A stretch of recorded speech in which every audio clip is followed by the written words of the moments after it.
जितने भी लोगों का प्रॉपर्टी से संबंधित सवाल है सबको जवाब मिलेगा। थोड़ा इंतजार कीजिए, थोड़ा वेट कीजिए, थोड़ा देर के लिए हम आपसे माफी चाहेंगे। और अभी जो सवाल है वो पवन जी का है। पवन जी पूछ रहे हैं, सर मेरा दादा जो है जमीन लिए, उससे पैसा जो है उसके बाद दिए, रजिस्ट्री नहीं किया और जो है आदमी मर गया, जमीन कब्जा है, क्या सर्वे कैसे होगा? आप किसी तरीके से वो जो है ना एक तरह से अगर आपकी ग्रामीण की सपोर्ट है तो जो उसका वंशज है उससे रजिस्ट्री करवा सकते हैं, ठीक है, पंचायत कर सकते हैं, सरपंच से मिल सकते हैं। ये पवन जी पहला काम है, पहला काम ये करना है आपको, ठीक है, कि उसका जो भी है उससे आप रजिस्ट्री करवा लीजिए। नहीं तो सर्वे में तो वो चीज उसी के नाम से सर्वे हो जाएगा जो कि उसका वंशज है। तो ये तो आपको करवाना पड़ेगा कि आपने जमीन खरीदा। बहुत लोग जान रहे होंगे इस चीजों को, तो आप जो है वो अगर नहीं करता है तो आप थाना प्रभारी को, सीओ को कंप्लेन कर सकते हैं कैसे मेरे साथ कर रहा है। तो ग्रामीणों जो है वो जरूर ये बात जान रहा होगा, आस पड़ोस के लोग जान रहे होंगे। तो इस चीजों को थोड़ा सा समझना होगा कि बिना रजिस्ट्री किए वो फिर आपके पास कोई प्रूफ नहीं बनता है। तो प्रूफ यही होता है कि लोग उस चीज को जान रहे हैं और बहुत सारे लोग जो है गलत नहीं बोलेंगे, ठीक है। अगला सवाल है, ये पूछ रहे हैं कि 30 ईयर से जो है हमारी जमीन का रसीद नहीं कटा है, जमीन दादा और फादर के नाम से है, दोनों डेट का हो चुका है, मुझे क्या करना होगा बताइए। देखिए खान साहब, आपको ऐसा करना है ना कि सबसे पहले 30 ईयर से नहीं कटा ना तो आप रसीद कटाइए। जिनके नाम से कट रहा होगा ना, दादा और फादर, उन्हीं के नाम से फिलहाल कटाइए। कटाने के बाद दोनों का मृत्यु प्रमाण पत्र बना लीजिए, ठीक है। अगर दोनों नहीं है तो मृत्यु प्रमाण पत्र बनाने के बाद जो है आप अपने नाम से जमाबंदी कायम कीजिए, या आप भाई हैं तो आपस में उनका भी हक बनेगा, और वो बनवा के फिर रसीद कटाइए। तो ये करना नेसेसरी है, ठीक है, ये बिल्कुल जरूरी है। तो जमीन की जो है एक तरह से रसीद जो होता है ना कि शुल्क होता है, गवर्नमेंट का शुल्क होता है, और ये हमेशा ये प्रमाणित करता है कि इस जमीन को आप यूज कर रहे हैं और इस जमीन का जो है आप शुल्क सरकार को दे रहे हैं। ये प्रमाण है कि अभी इसके आपका जो है मालिकाना हक जो है वो आप ही का बनता है। अगला सवाल है कि सर मेरे दादा के नाम से जो है वो सिकमी जमीन है, उसका सर्वे होगा। देखिए जमीन कोई भी हो, अगर आपका उसको जमाबंदी कायम है, आप उसका रसीद कटा रहे हैं, ठीक है, आपको अगर ऐसा हुआ है तभी होगा, नहीं तो नहीं होगा। इस बात का आप ध्यान रखें, ठीक है। अगर नहीं कुछ है तो आप इस सारा चीज मेंशन करके सीओ को जरूर आवेदन करें, हो सकता है वो आपका बहुत हद तक हेल्प करें, तो इस बात का जरूर ध्यान रखें।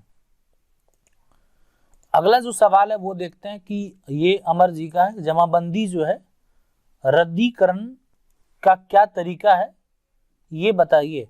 देखिए जमाबंदर जो है रद्दीकरण तो सबसे पहले करने का पावर सीओ को है, ठीक है, लेकिन क्या होता है ना कि सीओ डायरेक्टली उसको रद्द करने में थोड़ा सोचता है कि हम कर दिए तो अपनी उसकी गलती हो जाती है ना, ठीक है। तो आप जो है अगर गलत हो जाती है, आप उसका प्रमाण दे देते हैं सीओ के पास तो हो जाता है वहां से भी कैंसिल, ऐसा नहीं होता। नहीं तो उसके ऊपर डीसीएलआर है ना, भूमि सुधार विभाग है, डिप्टी कलेक्टर होता है लैंड रिफॉर्म का, तो आप वहां पे जाके आवेदन करेंगे और जो आपका नाम का जमाबंदी करा लिया उस पर नोटिस चला जाता है। नोटिस जाने के बाद उसको प्रमाण दिखाना होता है कि आपने जमाबंदी किया, किस आधार पे कराया, क्या आपका बंटवारा था, क्या आपने उसको खरीदा था, क्या पेपर है आपके पास, तो बहुत कुछ ऐसा होता है। आप समझ लीजिए छोटा सा एक तरह से मिनी कोर्ट ही हो गया, और वहां पे लॉयर वगैरह का भी जरूरत पड़ जाता है। तो वो चीज जो है, और ज्यादा समय नहीं लगता है इसमें, बहुत जल्दी ये सॉर्ट आउट हो जाता है। तो इस बात का ध्यान रखें, और यहाँ से आपका सारा कुछ जो है क्लियर हो सकता है और रद्द भी हो सकता है।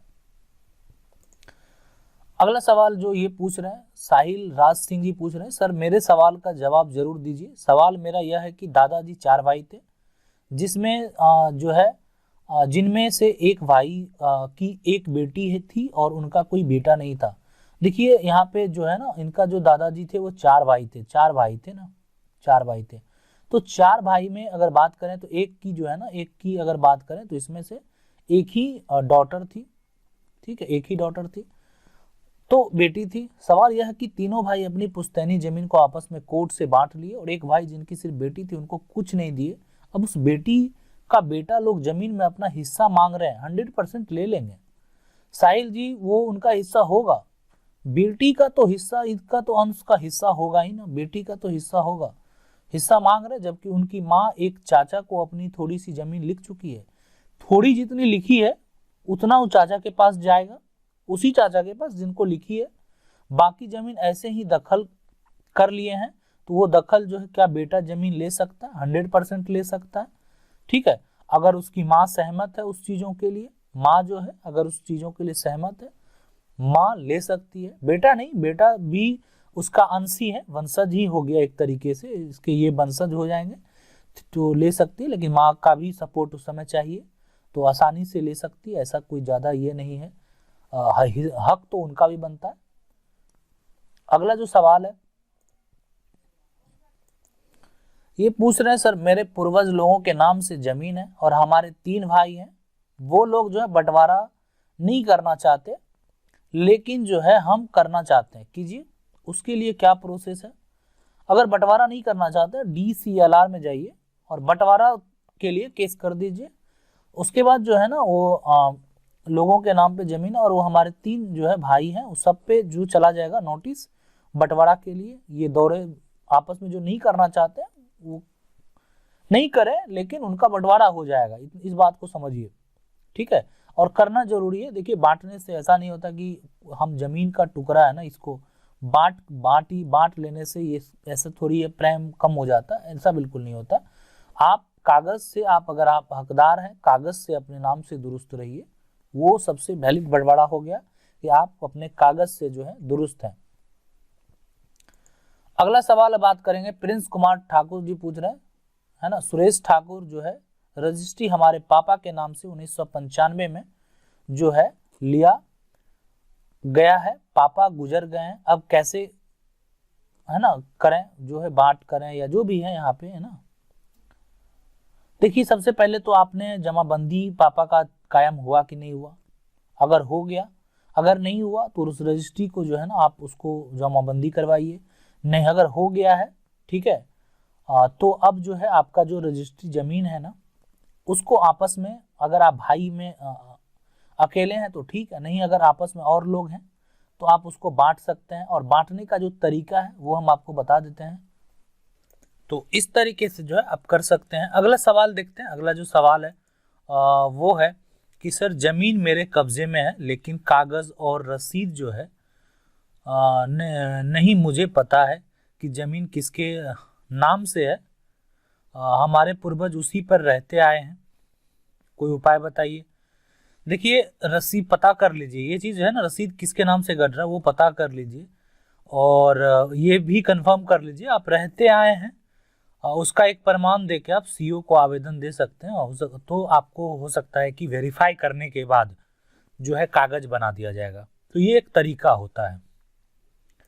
अगला सवाल देखते हैं कि मेरा जमीन का रसीद जो है कट गया और खतियान भी बन गया है, लेकिन केवाला में जो है प्लॉट नंबर गलत है, वो भी एक वर्ड। ये जमीन लिखाया था 1980 ईस्वी में, मोटेशन हुआ 1912 में, इसमें इसका उपाय बताइए। तो मोटेशन जो आपका हुआ वो सही हुआ नंबर की नहीं।